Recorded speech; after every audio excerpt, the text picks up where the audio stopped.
Salut à tous, aujourd'hui on se retrouve pour faire mon bilan lecture du mois de septembre. Au mois de septembre j'ai pas énormément lu de livres mais j'ai lu quand même du bon et du très bon. J'ai commencé mon mois de septembre par lire ça de Stephen King, donc c'est le premier tome aux éditions J'ai lu. Je vous ai fait une vidéo spéciale il n'y a pas si longtemps que ça, puisque je vous parlais également du film qui a été adapté récemment, enfin un remake qui a été adapté récemment au cinéma. Donc voilà, je vous ai parlé dans cette précédente vidéo que je vous mets là ou là, enfin dans le petit i, n'hésitez pas à aller la voir. En tout cas, ça a été une excellente lecture, j'ai énormément aimé cette ambiance avec ce clown dans les égouts qui fait peur à une bande d'enfants. C'est hyper addictif et bien évidemment que j'ai envie de lire la suite, mais j'ai un peu de mal à me procurer dans cette édition là, qui est très vieille et introuvable aujourd'hui. Mais en tout cas voilà, si vous n'avez pas lu ça et si vous n'avez pas vu le film, mais allez-y, foncez, c'était juste trop génial. J'ai enchaîné avec Le rasoir d'Occam de Henri Lovenbruch aux éditions France Loisirs. Alors ici on va être dans un polar assez sombre sur fond d'ésotérisme, de complot avec des organisations secrètes. Et pour une fois, ce ne sont pas les francs-maçons, mais les compagnons du devoir. On va suivre notre personnage principal, Harry Mackenzie, qui est flic. Et alors c'était un flic qui avait trop la classe. Certes, il était un petit peu cliché, mais j'ai trouvé qu'il faisait vraiment flic dans les films en noir et blanc, avec son trench coat et tout. Enfin, il avait trop la classe, il avait ce côté rétro que j'aimais beaucoup. Harry Mackenzie a un petit peu une tête brûlée, puisque lui, il est du genre à foncer, et tant pis s'il s'appelait pas à la hiérarchie. D'ailleurs, sa hiérarchie n'est pas très sympa avec lui. Le meilleur ami de son père va décéder dans d'étranges circonstances. Voilà, il va être tué d'une manière assez peu ragoûtante. Il va lui léguer un ancien manuscrit qui date du 15e siècle et qui est écrit en ancien picard, et visiblement ce n'est qu'une partie d'un autre manuscrit.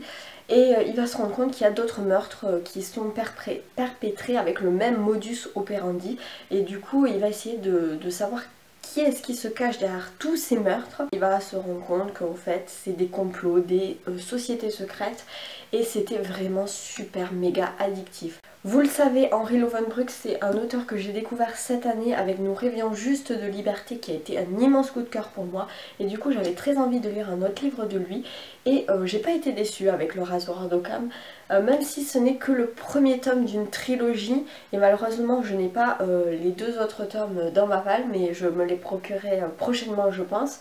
En tout cas c'est vrai qu'on reste un petit peu sur notre fin, enfin il y a une espèce de fin ouverte où évidemment on a envie de savoir la suite, mais en tout cas voilà, j'ai adoré, l'écriture était hyper addictive, c'est passé tout seul, on est vraiment dans du polar un petit peu sombre, un peu à la Dan Brown, mais version française, donc voilà, j'ai adoré cette lecture. Et pour finir ce mois de septembre en beauté, j'ai lu Rebelle du désert, le tome de la trahison de Alwyn Hamilton aux éditions Pocket Jeunesse. Ce livre, je l'attendais depuis l'année dernière puisque j'avais lu le premier tome donc en septembre 2016. Et donc le deuxième tome vient de sortir et je me suis précipitée dessus. À savoir que c'est une trilogie et le troisième tome sortira donc l'année prochaine en 2018. Ce que j'ai adoré dans ce deuxième tome, je vais pas trop vous en parler pour pas vous spoiler si vous connaissez pas l'histoire, mais en tout cas voilà, moi j'ai adoré ce huis clos puisque là on est vraiment au cœur du palais du sultan. Et plus particulièrement dans le harem où il y a des complots, des crépages de chignons entre filles, et c'était plutôt pas mal.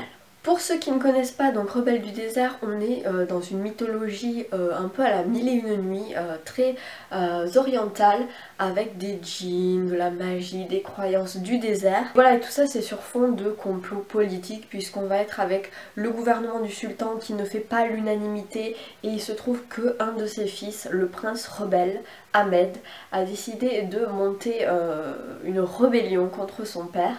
Et on va suivre la jeune Amani qui va rejoindre cette rébellion. On va découvrir qu'en fait elle n'est pas tout à fait humaine, mais je ne vous en dis pas plus. Évidemment il y a un petit peu de magie, on est sur du fantastique, mais je trouve que la magie est abordée de manière tellement subtile et élégante qu'en fait ça passe tout seul, on a l'impression que ça fait partie du monde.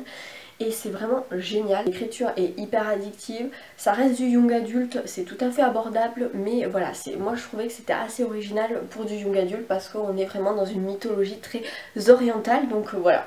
Si vous connaissez pas, bah allez-y, c'était plutôt sympathique. Voilà, cette vidéo est à présent terminée, j'espère qu'elle vous aura plu. N'hésitez pas à me dire si vous avez lu l'un de ces livres et ce que vous en avez pensé, puis également ce que vous avez lu au mois de septembre. Est-ce que vous avez fait de belles découvertes? J'ai hâte de vous lire en commentaire. Et en attendant une prochaine vidéo, je vous souhaite évidemment de très bonnes lectures. Ciao!